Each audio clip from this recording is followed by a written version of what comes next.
Ben Lammers, a double-double, nearly had a triple-double as he finishes with 13 points, a career-high 15 rebounds, 9 blocks. Only Alvin Jones in Georgia Tech history has blocked more shots in the game. And as a team, Georgia Tech, 16 blocks, which sets a new school record in this victory over the Southern Jaguars tonight. Ben, I'm sure you had some triple-doubles in high school, hadn't you? Yeah, I had a fair amount, I guess. But it's definitely a lot harder to get close to it, I guess, in college. So yeah, I imagine the level of competition just a wee bit higher. You've shown a new level of toughness this year. How much did going up against those guys in the front court last year during practice, even your freshman year, kind of thicken your hide for handling the ruggedness of playing in the post and being that primary post defender? It definitely helped a lot. It was a rough transition for a couple of months, but I mean, my freshman year and my sophomore year, I had to go against like 280, 250, 250. So it definitely got me used to kind of banging more in the post. What was it about Southern as you guys scouted them and how they ran their offense that made you believe you'd be in the thick of a lot of activity tonight? I mean, they did a great job of scouting their offense. We knew who their go-to guys were, and the coaches were great at telling me like how their post players go. Like we knew that number 12 always went over his left shoulder because he was really right-handed, so I was able to kind of time that. Yeah, that would be Jared Sam, who had a 26-12 game versus Josh Pastor in Memphis a year ago. As a shot-blocking artist, what is the big key to blocking shots the way you do? Is it the anticipation? Is it the footwork? As a guy who did it 9 times tonight, nearly had a triple-double, what is the big key to having such shot-blocking success? I mean, I guess I'm not entirely sure. It just kind of happens. But I think probably anticipation is the biggest thing for me. And then you also had 15 rebounds. Defensively, how was Southern trying to scheme you guys to make life difficult? You had to chase down a lot of rebounds and keep plays alive. What did Southern do tonight to make it kind of a grind there in the second half? They did a pretty good job of like stuffing the middle, especially like if they got in the post, if they try to, if a guard tried to drive it in, which kind of, in the first half we had a little bit of trouble with it, but then we started kind of getting used to the pressure down there, and then obviously we're able to pull it out. Obviously, you are the beneficiary of guys who can cut into space and help stretch that floor for you. Todrick Jackson had a career high in points as well. Todrick had 20. When he's on the floor, what different dynamic does he bring to the offense?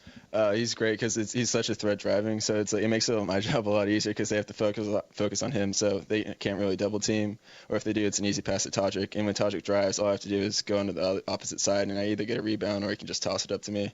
All right, you obviously had greater priorities on your mind during the game, but were you aware that you were closing in on a triple-double?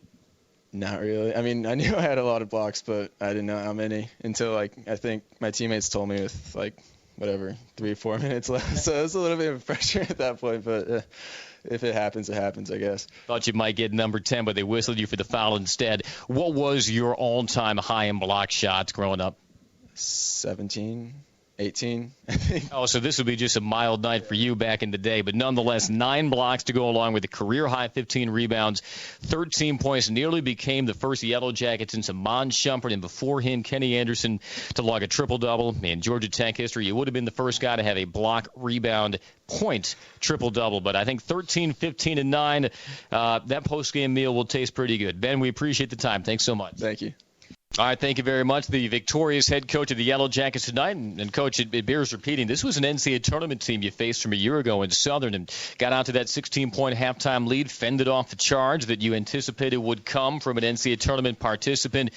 First, your overall impressions about the game, what you liked, what you want to see improved upon before you take the floor again on Friday.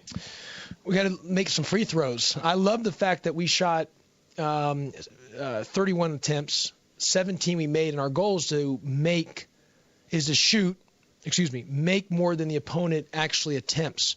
Southern only attempted 12, and we made 17, so we hit our goal. We just missed so many of them, and we got to be better about that. But let me just tell you this.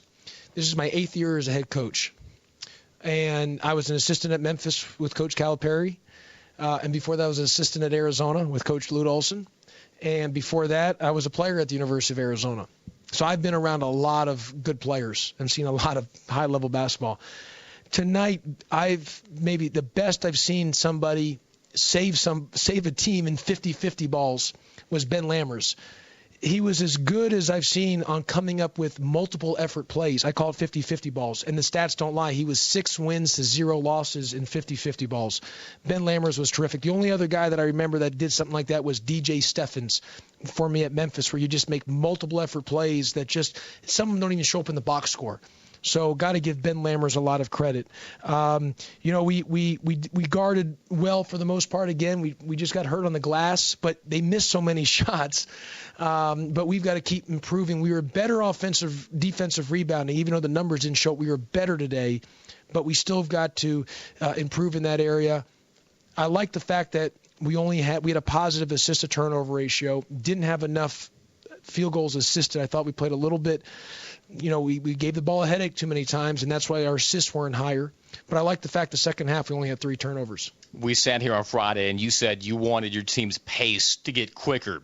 You liked the win, but you weren't satisfied necessarily with the tempo which your team played versus Tennessee Tech. How was the pace tonight? Did you feel like you guys played more the way you envisioned? I felt our pace was good. I mean, listen, if we hit 10 free throws, we were up by, it's 87 points, and you hit a couple, you're up by 90. So that's where we need to be.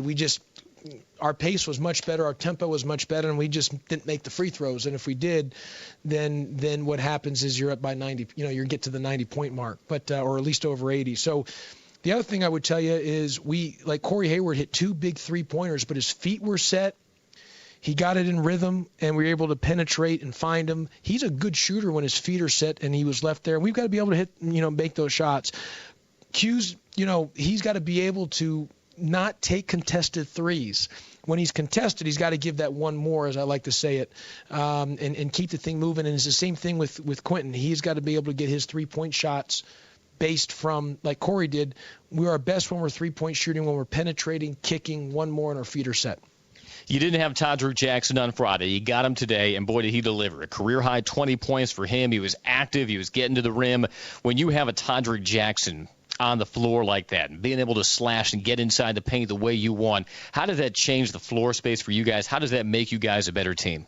Well, we were much better when Todrick played like that because he gave us another weapon offensively. But more than that, what I was more proud of than the scoring was that he had 5 rebounds today, 4 defensive. The issue becomes when our guards don't rebound. The best teams I've been around, the guards stick their nose in and come up with defensive rebounds. Todrick today had 4 defensive rebounds. So more than the scoring, he rebounded well defensively, and on top of that, he defended well as well. All right, Southern, as we said, a veteran team. They know how to play. They come from a winning culture. They made that run. They cut it to 6. What did they do to get you guys uncomfortable offensively, and what adjustments did you make to help put that out of reach again? Well, they got it to with 6 or 7 right there, and then they had that timeout, and then we called that play to get the ball to Ben, after the timeout, which it worked. It was, my assistants gave me a good idea, and we got the ball to Ben, and we got the and one, or, the rip and attack from the elbow there. And so, and then we kind of got some stops and it opened up the game from there. So, listen, Jacket Nation, we are who we are. Our margin of error is none. So you got to accept that. Friday's going to be a heck of a test for us. Ohio's really good.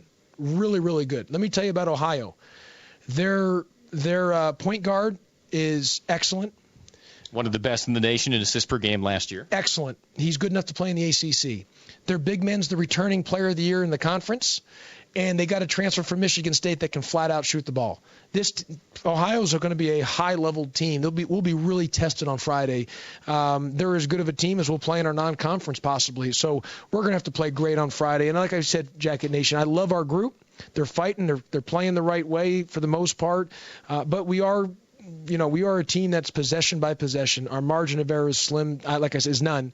And it's just going to be a game-by-game, possession-by-possession team. Sounds like you want that big crowd to greet your team on Friday with this big non-conference game. Yeah, we're going to need the energy in the crowd on Friday. I mean, this is going to be a big game for us. A really good test, just a next step, in our process of trying to get better. And we'll be tested. And we're going to have to really defend and play the right way if we're going to have an opportunity to win the game. All right, Coach, congratulations on the win. Thank you very much.